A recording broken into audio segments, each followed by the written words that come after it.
नमस्काराः। केन्द्रीयविद्यालयः चेन्नैसम्भागः प्रस्तौति संस्कृतशिक्षणं। कक्षा सप्तमी, विषयः संस्कृतं, तृतीयः पाठः। पुस्तकं तु रुचिरा द्वितीयः भागः।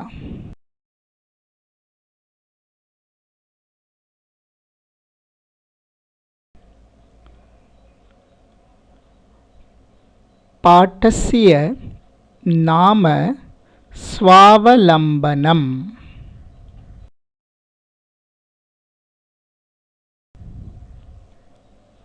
पाठस्य सविवरणं वाचनं। प्रथमतः अस्मिन् पाठे संस्कृते संख्यावाचकानां ज्ञानसम्पादनं, द्वितीयतः संस्कृते समयस्य ज्ञानसम्पादनं च भवतः। In this lesson we practice the learning of numbers in Sanskrit and time in Sanskrit.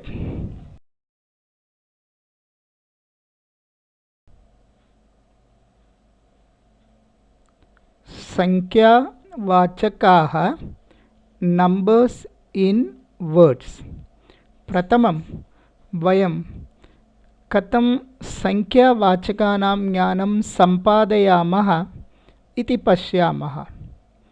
1 एकः, 2 द्वौ, 3 त्रयः, 4 चत्वारः, 5 पञ्च, 6 षट्, 7 सप्त, 8 अष्ट, 9 नव, 10 दश। एवमेव संस्कृते यदा संख्यावाचकाः लिखामः तदा प्रथमं at first you take unit, then tens. एवं एक, दश, एकादश, द्वौ, दश, द्वादश, त्रयः, दश, त्रयोदश, चतुर्दश, चतुर्दश, पञ्च दश, पञ्चदश, षट् दश, षोडश, सप्त दश, सप्तदश, अष्ट दश, अष्टादश, नव दश, नवदश, विंशतिः। एवमेव एकविंशतिः, एकविंशतिः, द्वाविंशतिः, द्वाविंशतिः, त्रयोविंशतिः, त्रयोविंशतिः, चतुर्विंशतिः, चतुर्विंशतिः, पञ्चविंशतिः, पञ्चविंशतिः, षट्विंशतिः, षड्विंशतिः, सप्तविंशतिः, सप्तविंशतिः, अष्टविंशतिः, अष्टाविंशतिः, नवविंशतिः, नवविंशतिः, त्रिंशत्। एवमेव एकत्रिंशत्, एकत्रिंशत्, द्वात्रिंशत्, द्वात्रिंशत्, त्रयत्रिंशत्, त्रयस्त्रिंशत्, चतुर्त्रिंशत्, चतुस्त्रिंशत्, पञ्चत्रिंशत्, पञ्चत्रिंशत्, षट्त्रिंशत्, षट्त्रिंशत्, सप्तत्रिंशत्, सप्तत्रिंशत्, अष्टत्रिंशत्, अष्टात्रिंशत्, नवत्रिंशत्, नवत्रिंशत्, चत्वारिंशत्। यथापूर्वं पुनः एकः चत्वारिंशत्, एकचत्वारिंशत्, द्वौ चत्वारिंशत्, द्विचत्वारिंशत्, त्रयः चत्वारिंशत्, त्रयश्चत्वारिंशत्, चतुर्चत्वारिंशत्, चतुश्चत्वारिंशत्, पञ्चचत्वारिंशत्, पञ्चचत्वारिंशत्, षट्चत्वारिंशत्, षट्चत्वारिंशत्, सप्तचत्वारिंशत्, सप्तचत्वारिंशत्, अष्टचत्वारिंशत्, अष्टचत्वारिंशत्, नवचत्वारिंशत्, नवचत्वारिंशत्, पञ्चाशत्। एवमेव वयं यदा संख्यावाचकान् लिखामः तदा प्रथमं यूनिट् 1 2 3 1 2 3 तत् प्रथमः स्वीकृत्य अनन्तरं दशमस्थानं 10 20 30 40 एवं स्वीकुर्मः चेत् संख्यावाचकलेखनं सुलभं भवति।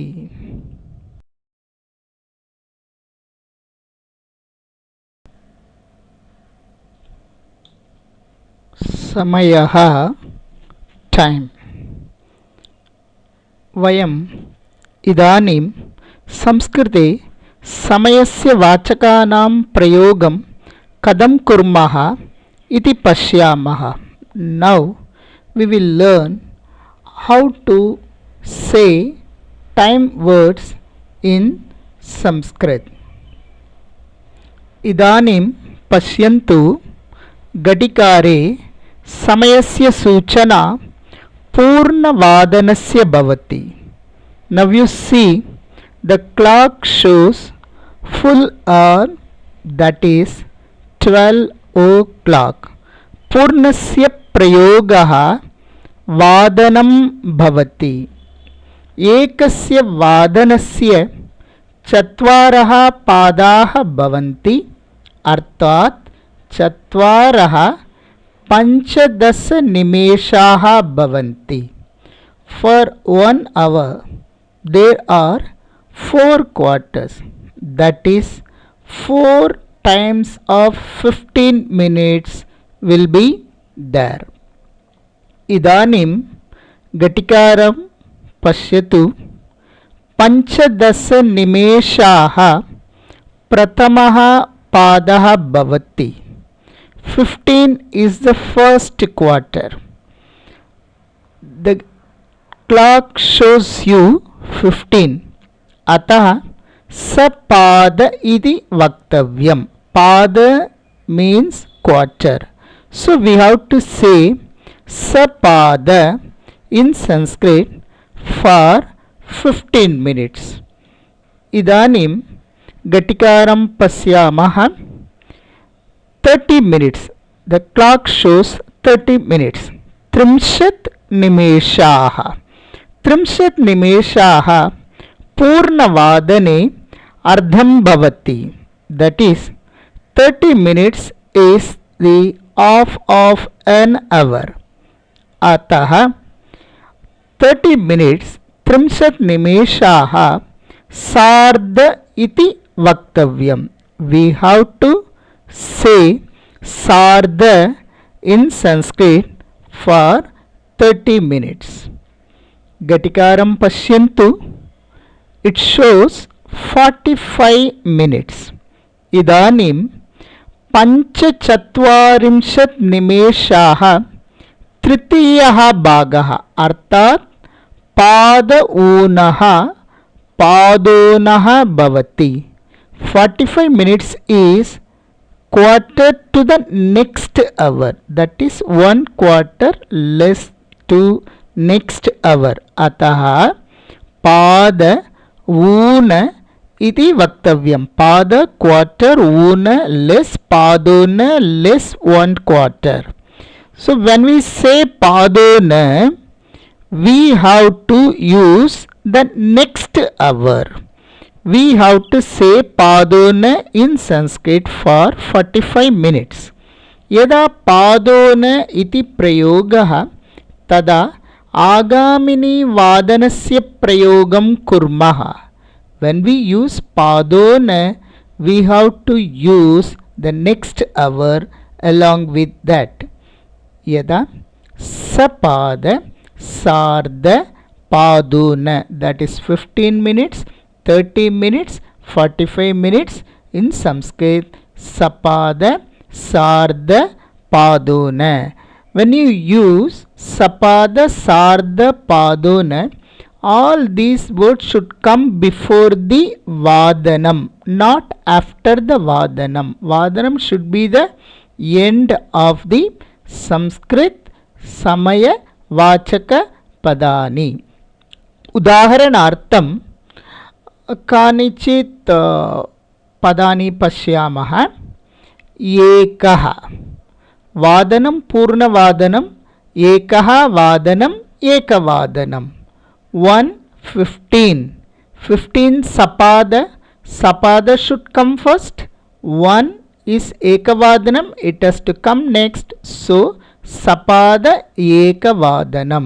Sardha 30 minutes is sardha, sardha should come first, then 1 o'clock ekavadanam, sardha ekavadanam. Padona 45 minutes, padona should come first, then 1:45. When we use padona, we have to tell the next hour. The next hour to the 1 o'clock is 2 o'clock, so we have to say padona dvivadanam. Evameva dvivadanam 2 o'clock, 2:15 sapada dvivadanam, 2:30 sardha dvivadanam, 2:45 padona trivadanam, because padona should get the next hour. Like that, 3 o'clock trivadanam, 3:15 sapada trivadanam, 3:30 sardha trivadanam, 3:45 padona chaturvadanam. एवमेव अन्येषां कृतेपि अभ्यासः करणीयः।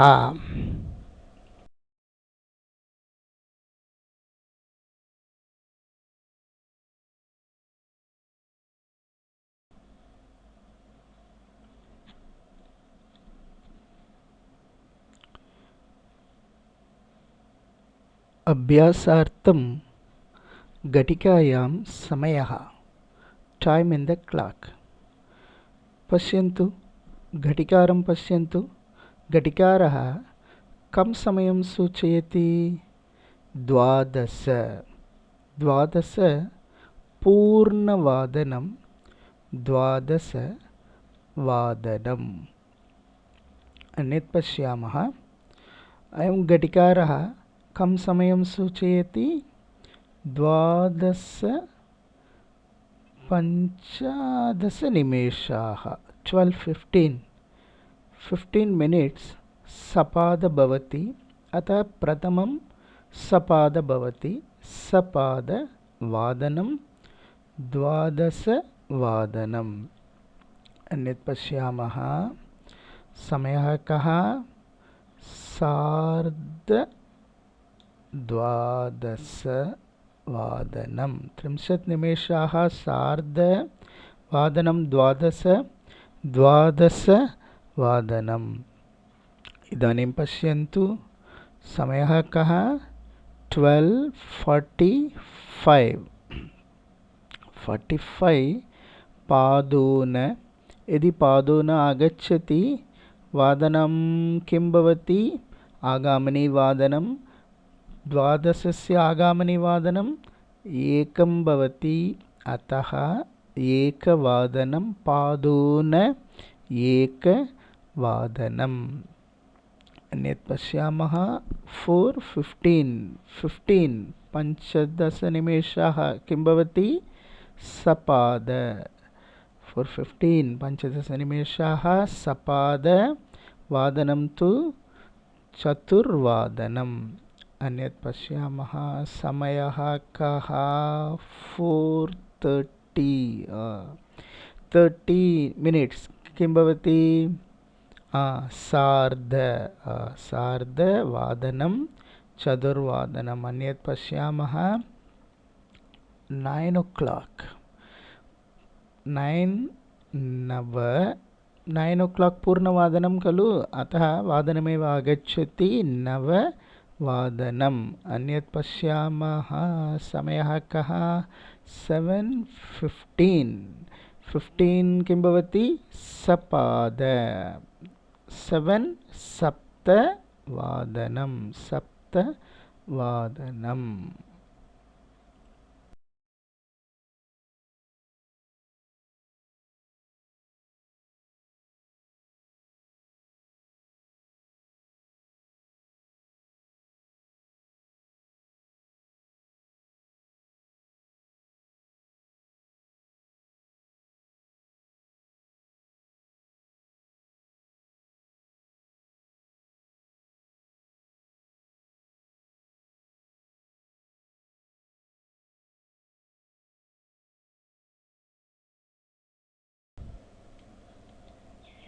वयं संस्कृते संख्यावाचकानां समयवाचकानां च अभ्यासं कृतवन्तः।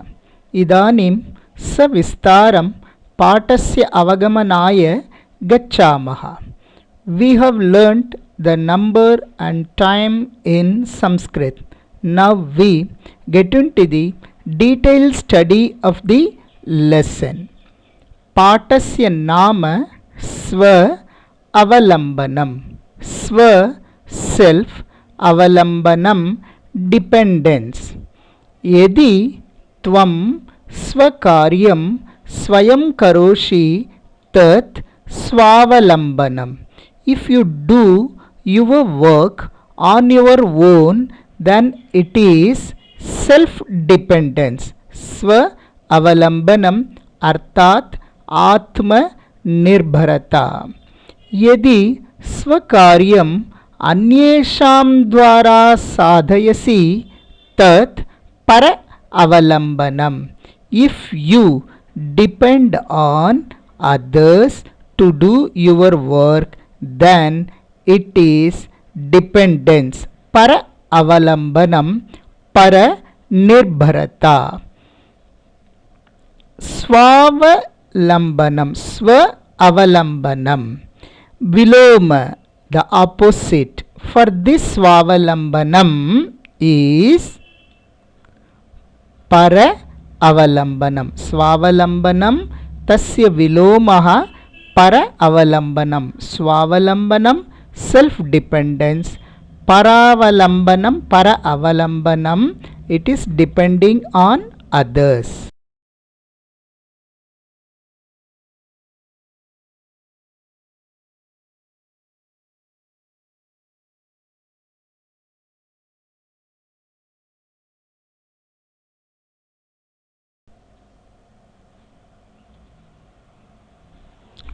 अयं श्रीकण्ठः, अयं कृष्णमूर्तिः।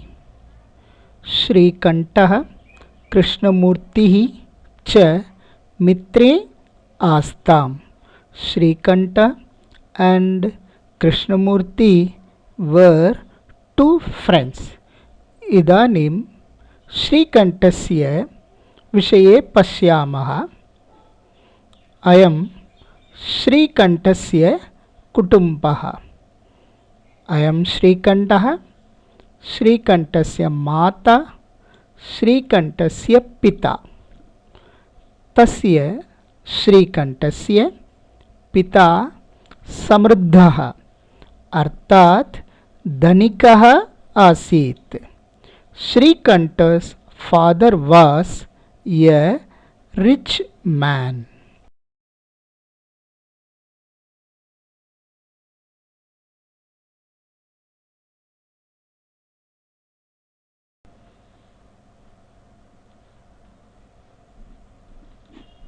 श्रीकण्ठस्य विशालं भवनं, बड़ा घर। तस्य भवने सर्वविधानि सुखसाधनानि आसन्। All kinds of comfortable things were available in Srikanta's house.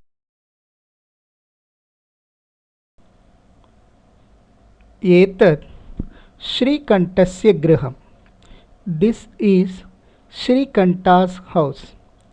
तस्मिन् गृहे in his house स्तम्भाः pillars, गवाक्षाः windows, द्वाराणि so many entrances, room entrances, विद्युत् व्यजनानि electrical fans were there.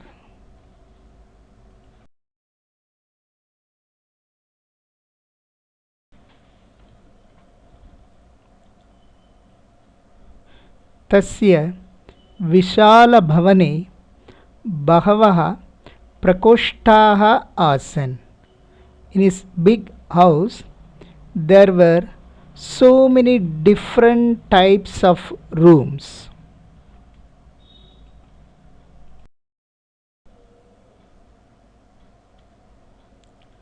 सेवकाः अर्थात कर्मकराः सर्वन्ट्स।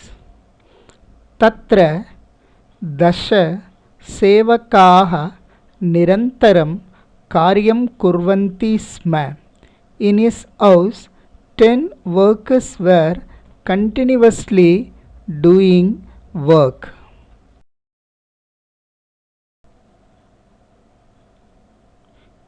तस्य विशालभवने वस्तूनि कानि कति च आसन्। In his big house, what are all the things and how many were there in his house? चत्वारिंशत् 40 स्तम्भाः pillars were there in his house. अष्टादश 18 प्रकोष्ठाः rooms were there. पंचाशत् 50 गवाक्षाः windows were there. चतुश्चत्वारिंशत् 44 द्वाराणि doors or the entrance of the rooms were there. षट्त्रिंशत् 36 विद्युत व्यजनानि electric fans were there. दश 10 कर्मकराः servants were there. अतः धनिकस्य श्रीकण्ठस्य भवनं विशालम् आसीत्. That's why the rich man's house was big one.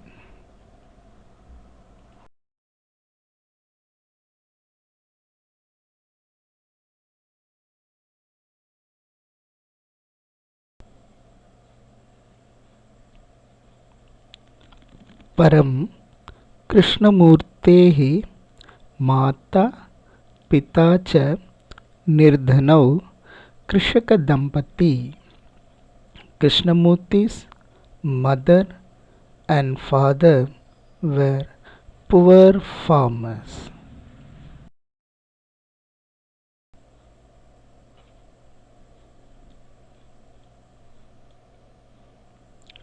तस्य गृहम् आडम्बरविहीनं साधारणं च आसीत्. His house was so simple without any luxury.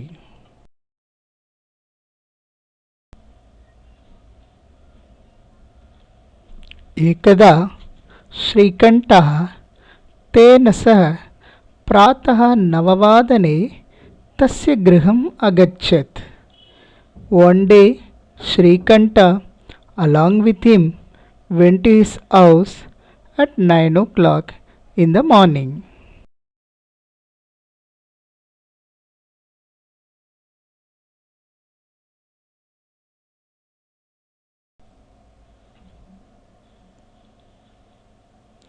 कृष्णमूर्तिः तस्य माता पिता च स्वशक्त्या श्रीकण्ठस्य आतिथ्यम् अर्थात् अतिथिसत्कारम् अकुर्वन्.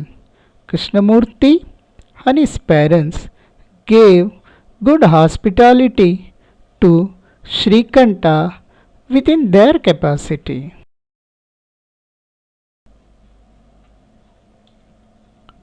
श्रीकण्ठः अकथयत्, मित्र, अहं भवतां सत्कारेण सन्तुष्टः अस्मि. Shrikanta said, "Oh my friend, I am very much pleased with your hospitality."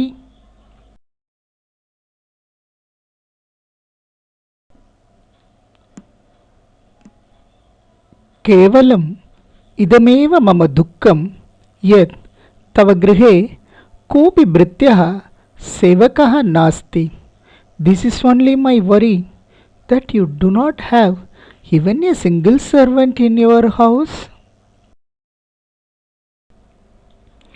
मम सत्काराय भवतां बहु कष्टं जातं. You trouble yourself to give me hospitality.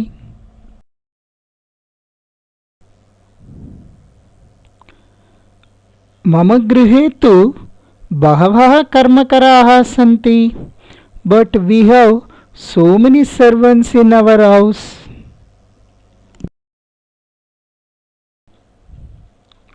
तदा कृष्णमूर्तिः अवदत्. Then Krishnamurti said, Mitra, mamapi ashtau karmakaraha sevakaha santi. O my friend, for me also there are 8 servants.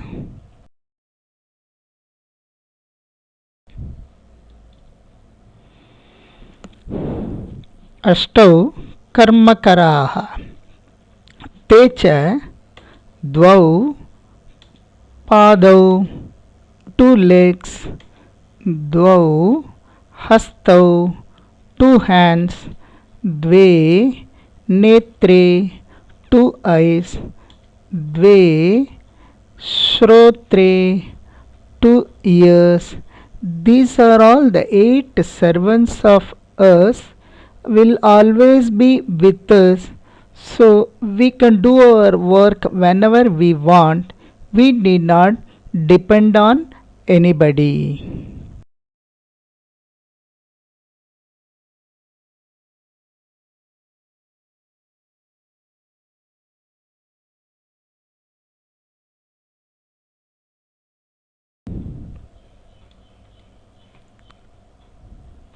द्वे नेत्रे, द्वौ हस्तौ, द्वे श्रोत्रे, द्वौ पादौ, एते प्रतिक्षणं मम सहायकाः, helpers.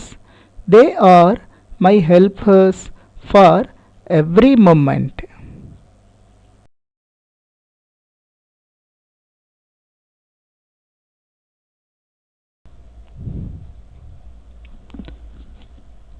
किन्तु तव भृत्याः सदैव सर्वत्र च उपस्थिताः भवितुं न शक्नुवन्ति. But your servants cannot be present always and everywhere. त्वं तु स्वकार्याय भृत्य अधीनः, but you are a dependent on your servants for your own work.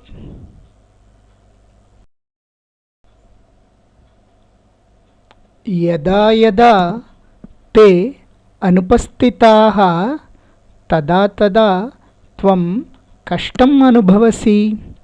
Whenever they are absent, then you feel difficult to do your work. स्वावलम्बने तु सर्वदा सुखम् एव, न कदापि कष्टं भवति. Self-dependence is only always comfortable and you never face trouble.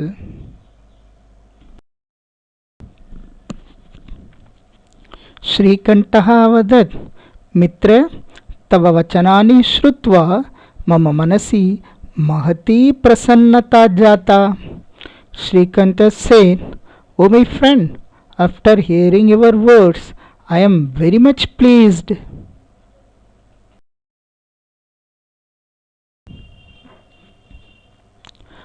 अधुना अहमपि स्वकार्याणि स्वयमेव कर्तुमिच्छामि. Now onwards, I too wish to do my works on my own.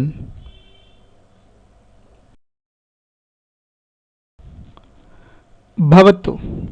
सार्धद्वादशवादनम् इदानीम्. Okay, now the time is 12:30 p.m. साम्प्रतं गृहं चलामि. I go home now.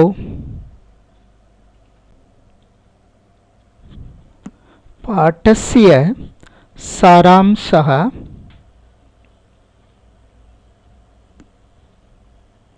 श्रीकण्ठस्य पिता धनिकः, गृहं विशालं, गृहे सर्वविधसुखसाधनानि, 10 सेवकाः च आसन्. सः स्वकार्याय भृत्य अधीनः आसीत्. पर अवलम्बनम्. Srikanta's father was rich, the house was big, and all comforts were there. He was depending on his servants for his works. It is called dependence. कृष्णमूर्तेः पिता निर्धनः कृषकः गृहम् आडम्बरविहीनम् आसीत् तस्य गृहे सेवकाः न आसन् ते स्वकार्यं स्वयमेव कुर्वन्ति स्म सेवक अधीनाः न आसन् एतत् स्व अवलम्बनम्. Krishnamurti's father was a poor farmer and their house was a simple one. They did not have any servant, they did their work themselves. Self dependence. This is called self dependence.